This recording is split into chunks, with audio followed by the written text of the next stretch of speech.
All right, we are breaking down another one of your Dynasty teams. That's right. That's right. Jinx, you owe me a Coke. On our Discord, if you're in our Discord, we've given people the option every once in a while. We put out a message and say, hey, we're grading some Dynasty teams this week. Submit yours by doing this. So I would say join our Discord if you want to be considered for one of these videos. We are breaking down TrippyTrout. Congratulations, TrippyTrout. We are breaking down one of your Dynasty teams on today's video. You guys can now see the team. It should be on the screen now for you. So let's just go position by position here, Badake. Yeah, absolutely. And let's start at the quarterback position. I know that both of us are on the same page with Justin Fields. We like Justin Fields. We believe in him. Correct. But there's still some uncertainty on whether he will develop into the potential that we see. And the same can be said for Zach Wilson. Absolutely. So I look at both of these quarterbacks. To me, there's a lot of uncertainty. I see greatness in both of them. The talent is there. However, the second year for both of them feels really big. I'm not saying it's make or break, but in the public eye and in the way that the GMs view the teams, the franchise, this is a massive, massive year. How do you view these two quarterbacks here? Yeah, I agree with you that Justin Fields and Zach Wilson, as you can see on your screen, are guys that I absolutely love. I'm willing to take a chance on. It is a big risk because you're putting all your chips in one basket, especially with these quarterbacks. Yeah, if it doesn't work out with one of these guys, then you're down a quarterback, and I think that's a big or both. Yeah, or both, and that's huge for Dynasty, especially super flex perspective, and that this running back room depth is weak. So I think that this is a huge risk, but it can also pay off because both of these guys have rushing upside. Justin Fields top 5 amongst quarterback rushing. And Zach Wilson, and both of these guys missed time. We haven't seen a full season for each of these guys. I was going to say, just on Wilson, I feel like his rushing numbers are a little bit inflated from that one rushing touchdown. I feel like those numbers are a little bit inflated. I would not consider him Zach Wilson a mobile. I would consider him more like the Russell Wilson type build where he is mobile, but he doesn't necessarily have a lot of rushing attempts per game. However, I do agree with the Justin Fields perspective there as a rushing quarterback. I definitely agree with you there. Yeah. But I don't know how you feel, but I always try and put myself in these teams and how would I feel right now if these were my two quarterbacks? And to be honest, I would be slightly worried, not because I don't believe in them, because we both believe in these guys. We see pathways for them becoming great quarterbacks in the NFL. However, it's not my ideal position to be in because I do have a little bit of anxiety of, well, what if both of these guys don't work out? Right. Because I've said this before, you really do need two really good quarterbacks to compete in most dynasty leagues. Right. And then we got Gardner Minshew. He's the only other quarterback. There's not a third one. There's not a Jimmy G there. There's not a Trubisky. There's not a Carson Wentz. There's not someone that we can fall on who has been a starter in the league before. Just something, especially if one of these guys go down. Like we've seen both these guys miss games already in their first year. If one of these guys get hurt, Minshew, I mean, at the moment he's not starting. I don't see a pathway where he can start. Maybe there's guys on your waiver wires, even if they have 1-year deals. Whatever the case may be, try to pick him up. Or try to pick up Baker Mayfield. He might be available. Marcus Mariota, Baker Mayfield, yeah. Marcus Mariota, Carson Wentz, like you said. Maybe Jared Goff is out there. Whatever the case may be, try to pick one of these guys up just in case. Or maybe you could send a trade for one of them, like the 310. I know it sounds crazy, but those quarterbacks we just named, someone might accept that because they're probably not important quarterbacks to that team, and they probably don't believe in them. Especially recency bias, whatever the case may be. But to me, this quarterback room is the second weakest position on the team. 100%. I completely agree. I do think it needs to be addressed, but then I look at the draft capital. I'm like, dang, what happened to our draft capital? Exactly. There's nothing there. Let's talk about the running backs next, Badake. Oh, this is the bright spot of this team. This is absolutely fantastic. A home run hit, in my opinion. I wrote it down in my notes. Home run there, Trippy. I mean, Javonte Williams, DeAndre Swift, bobbing like I'm Dobbins, Ramondre Stevenson. Not only do you have these guys, you also have Dobbins' backup and Gus Edwards. And, well, technically, Stevenson is the backup for Damian Harris, but you have both of these guys. So if one of these guys do, get hurt or the thought process is that Stevenson is going to take the workload, hopefully, or have more of a 50-50 workload. That's fantastic moving forward. So this is a home run hit. There's nothing that I would want to change here. But one of my thought processes is maybe you can sell one of these guys for a quarterback or another position on that you need on your team. Yeah, so obviously I love it. You have 3 of my top 8 dynasty running backs right now, and great depth as well. What I was going to say, and I think we're kind of in a similar space. However, I think I'm going for a different position that I'm trading for. Right. So for me, Ramondre and Damian are both players that I'm looking at on this team and thinking, I would like to move these guys for a wide receiver because we're going to talk about the wide receivers in a second, but this is by far easily your weakest position. It is really, really difficult to ride these wide receivers. Not that Devonta Smith isn't good, but there's no alpha here. But let's talk about this. Names that kind of come to mind that I might target in a trade for either, if I wanted to include either Damian or Ramondre. I'm not saying both of them. Right. And look, I'm going to list these in order of easiest to acquire to most difficult to acquire, but moves I would consider. And the easiest ones, you might get capital back with these players. The hardest ones, you might have to send something with them, okay? So from easiest to most difficult, easiest, Rondale Moore. I think he's a very good buy low right now for a team who is in your position, not in a position to compete, right? Who does need more depth. I think there is more for Rondale Moore. A bigger role is coming for him. I think we'll view him differently about 8 weeks into the season than how we do right now in the offseason.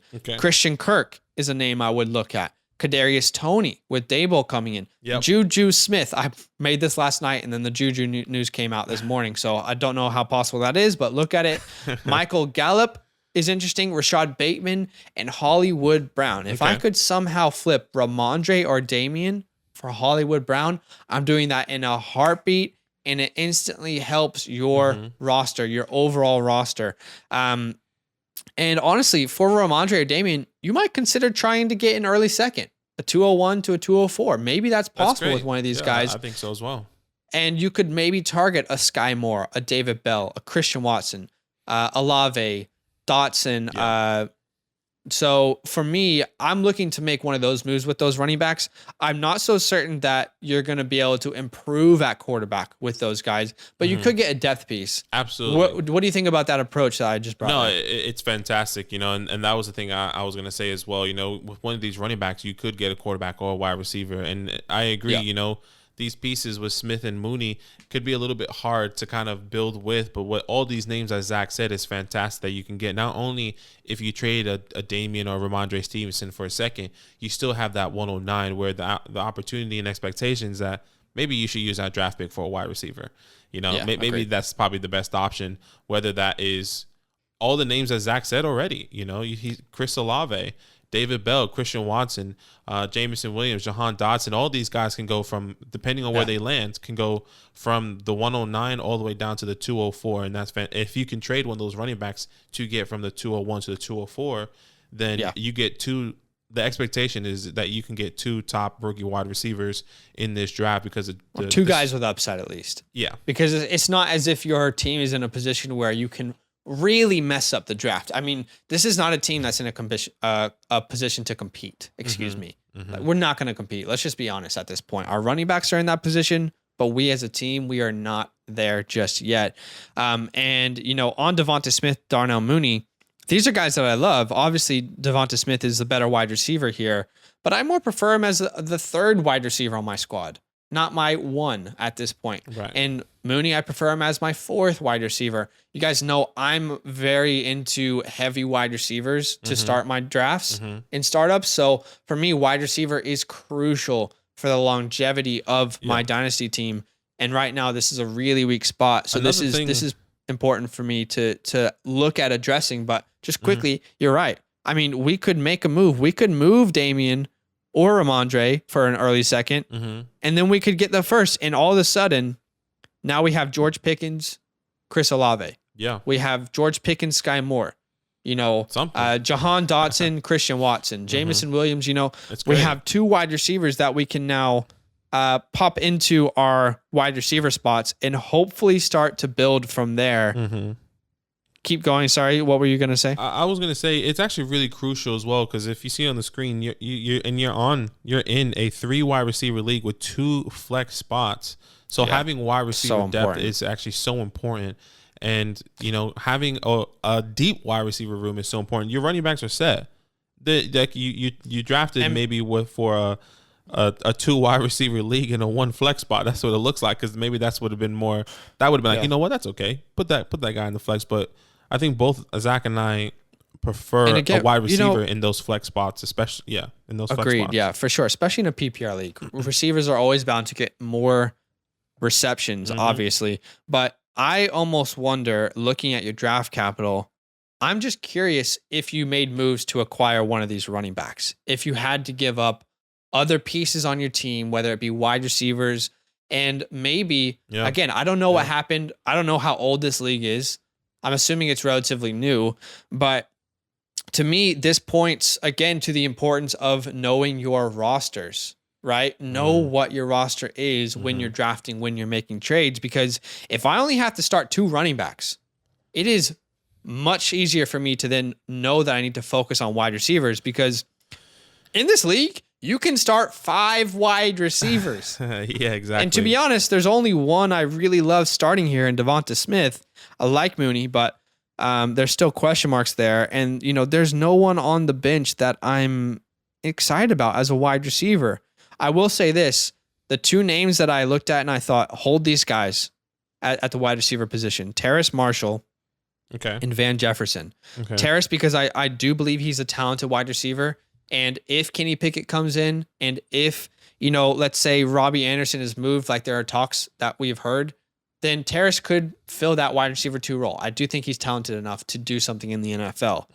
He had a great preseason, just didn't put the year together.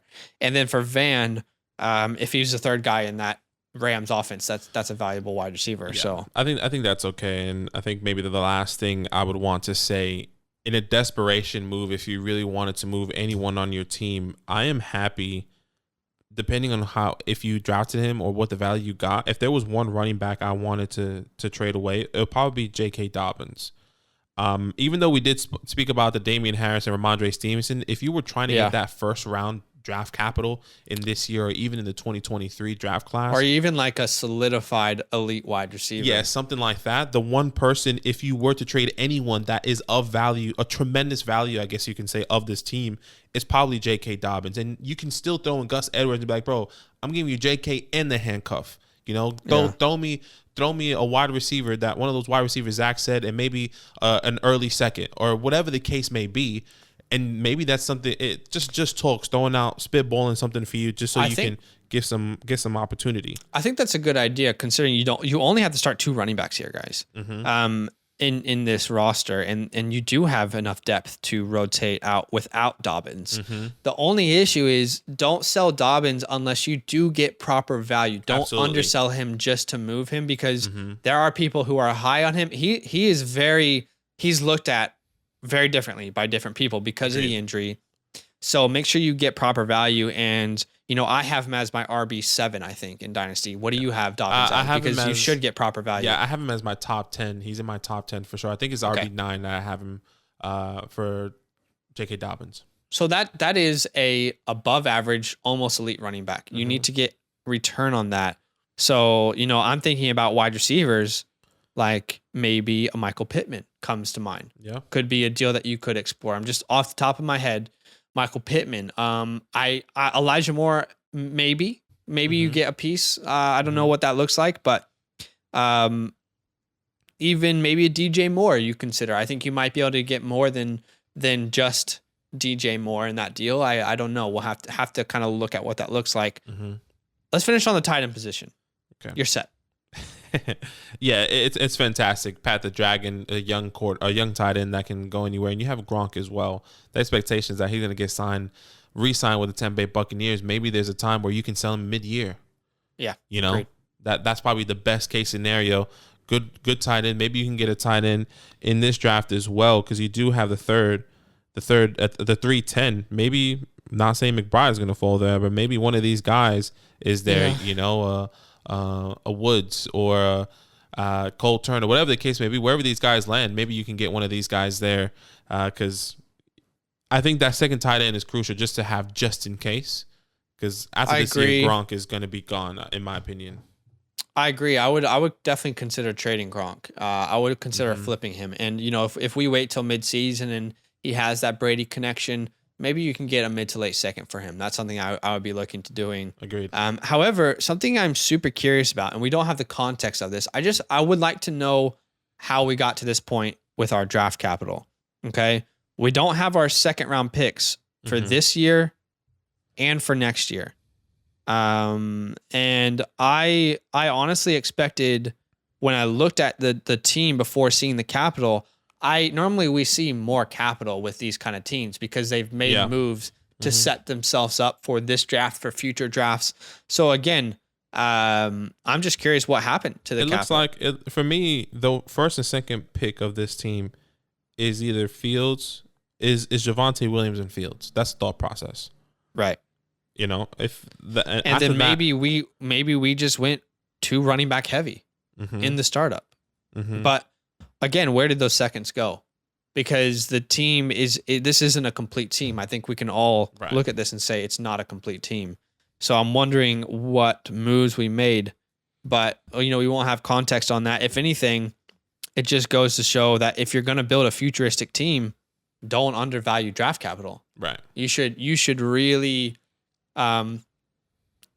value that draft capital, because when you draft a team that's young, not all those young pieces are going to end up being proven pieces. Agreed. This is just history. Agreed. It's hard. They don't always work out. But so let's give a team grade here. I'm curious what your grade is. For me, I gave him a B flat. There's still some great foundational pieces, and I think since this 2022 draft class is kind of deep on wide receivers, I think you can still get a good wide receiver at the 109. And like we said, trade one of these running backs away, trade one of these pieces away to get another wide receiver. I think then we can be close to competing or be in the low end of the competition, you know, and then start building from there. So I think you are very, very close. Just it's a B. You can get to that A really fast, in my opinion. Yeah. So the grade I'm gonna give is a B minus. Okay. I was close to a C plus just because of how much the wide receiver room means to me and my dynasty teams. I just thought of something, and I think a lot of people might be upset about this, but I just want to throw a scenario out there. Swift is here. I am more than okay with having J.K. Dobbins as my second RB on a team. That seems like a dream scenario to me. Okay. What if we look at moving Swift? It's just a last minute thought I just had.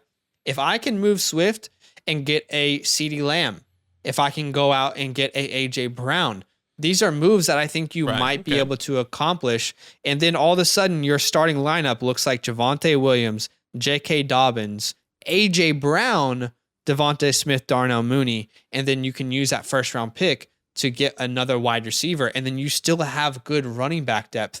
That's just another thing I just thought of that I feel like Swift is going to be much easier to move than the other guys that we talked about. So yeah, maybe you can move Dobbins for a CeeDee Lamb, and that's a huge win, but just something I thought about that I thought I'd throw out. I know a lot of people are like Swift truthers. Like they would cut their hand open and, you know, do the bond with Swift. So, yeah, they would, you know, do anything for the kid, and I get it, but you know, I think that helps your team overall. So, and the other thing I was going to say just quickly is don't try and win this year. All right. You know, whatever your league rules are, I don't know. But if you can position yourself to lose, then that 23 first next year, if one of these quarterbacks don't pan out, bang, you got another quarterback that you can try with, right? Yeah, exactly. So just a thought. Anyway, I give it a B minus because of the wide receiver room. Makes sense. I think it's an interesting team. It intrigues me. This could go a couple ways. So we'll find out. Let us know in the comments what you think. And Trippy, let us know. We get anything wrong? That's okay. Sometimes we do. Comment down below. Yo, what's good? What Thanks up? for watching. We got a lot more videos. A lot more. If you want more videos. Watch now, it. You can also subscribe Right now. if you want to. You need to. And lastly, don't forget that you can sign up to support the show and get exclusive content by going to patreon.com/Fantasyland Fam.